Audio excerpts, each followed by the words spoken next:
Gw'okusonda ensimbi ez'okumaliriza omulimu gw'okuzimba Ekereziya eya Kalambi Catholic Church Kalambi ku luguudo oluva e Kampala okudda Emitiyana kutandise na misinde mu bunabyalo era nga gino gisimbuddwa ssentebe w'olukiiko olwa Buganda Twezimbe omukungu John Fred Chimba Freeman abadde omugenyi omukulu. Oluvannyuma abakkiriza beetabye mu kitambiro ky'emmisa ekikulembeddwamu Reverend Father Joseph Mpagi. Mu kubuulirira, Reverend Father Joseph Mpagi akubiriza abakristu naddala abazadde bulijjo okufaayo okweyisa ng'ekyokulabirako eri abantu abalala n'okusingira ddala mu mirimu gy'Omukama.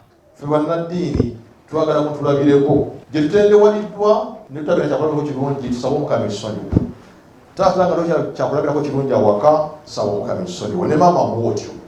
Kubanga ensi buli omu ayigira ku munne. Ng'emmisa ewedde omukolo gw'okusonda ensimbi gutandise mu bujjuvu era bakira buli muntu awaayo okusinziira ku busobozi bwe. Ssentebe wa Buganda Twezimbe omukungu John Fred Chimba Freeman era nga yakulembeddemu omukolo guno akubiriza abakkiriza bulijjo okwettanira okudduukiriranga emirimu egiwesa Omukama ekitiibwa. Nga bwe bategeezezza mundaba ewantu wangi, mundaba wano ne mundaba eyo ne mundaba e Masaka ne mundaba Emitiyana ne mundaba wa bwe mukuvunaanyizibwa bwange. Naye okusingira ddala nze omuntu bw'ajja mu maaso gange nga yeeteeseteese ntambula naye. Njagala okwebaza abantu b'e Kalambi kubera nti abakulembeze be mwalonda bajja nga beeseeseteese ate nga babuvunaanyizibwa.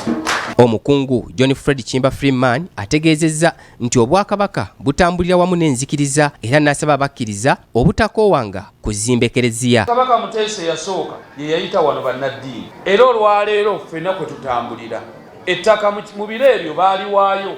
Ekereziya zonna zitudde ku ettaka erisinga obunene lyaweebwayo Bwakabaka bwa Buganda.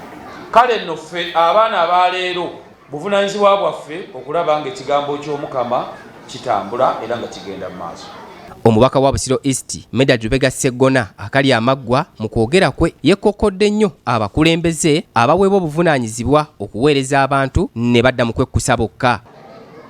Abakola mu Coffee Marketing Board, mu Lead Marketing Board, mu Produce Marketing Board, mu Nightil, mu Foods and Beverages, abo bonna baabawummuza ku mirimu.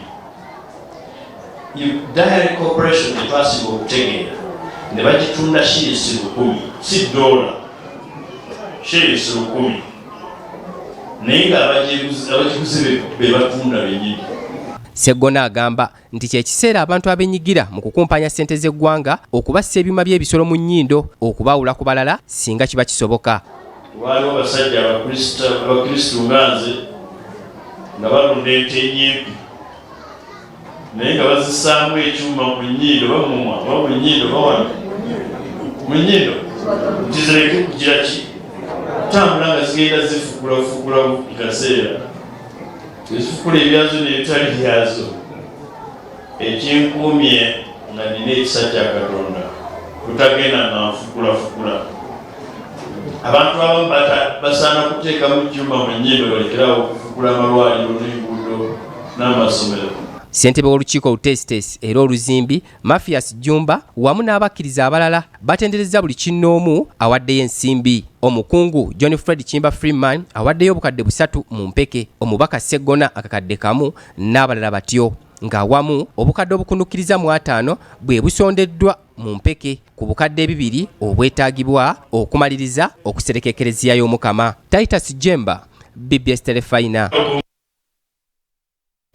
Kale bya Titus